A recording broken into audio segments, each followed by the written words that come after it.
I hear your heart, really I hear your heart. And if I could be honest, what I'm battling with is, okay, if it's not abstinence, what other type of alternative sexual experience that this bill would open a door to? Last year, we talked about outer course and all that stuff. I'm just so much battling with this bill. I really am. And I'm just really being honest with you. I'm just battling with, if not abstinence, what alternatives will this bill present, or what will they teach the children about sex? I do remember in school, they didn't call it sex in science, where we studied the male-female body and all that. So it was very basic, plain. It let you know what body parts do what, and all that. Wasn't as graphic as I believe this bill would be, but it gave me the basic foundation of the male-female body. And I'm saying, and my biggest question is, will this bill push that, go further than what I was taught, what I believe was just the basic necessities of understanding? I'm sorry. I'm going to try to answer that because you went to school more than 25 years ago.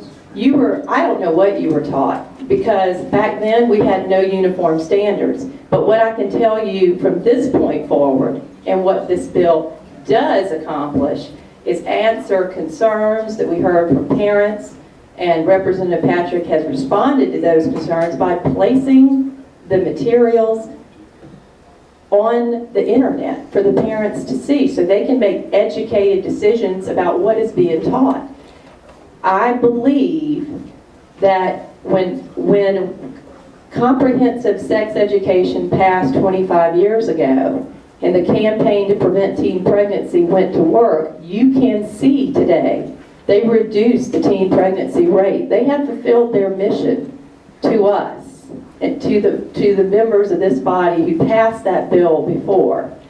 All this does is create another layer of transparency, so we don't hear that in County X they're teaching just really, really inappropriate stuff, not age appropriate, and that's what this does, and it puts it in the hands of the State Department of Education and the school boards to come up with a curriculum that is more than teaches you about how each body works, but how each body works together. Okay, we can understand the female reproductive system. Well, there has to be a man involved for her to get pregnant. I think that's part of the discussion. And so when we look at this bill addresses all of the concerns. Abstinence is still a central part of the discussion. It's a very important part of the discussion.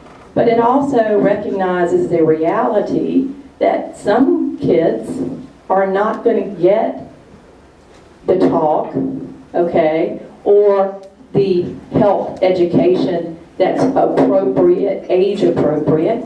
And also, we don't need to talk about values and lifestyle. That has no place in the conversation. That is something that has no place.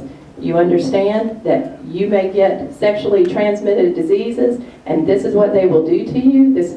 Some will kill you. Some will make you infertile. Some will make you unable to have a baby. I mean, these are all of these things that we are talking about are not values and they're not lifestyles. And this bill ensures that, hey, if you've got a rogue district out there teaching some really crazy stuff, that the parents can say, okay, let me see it, I have a complaint, address the complaint, and the school district has to respond. And I think that this amendment goes a long way for that.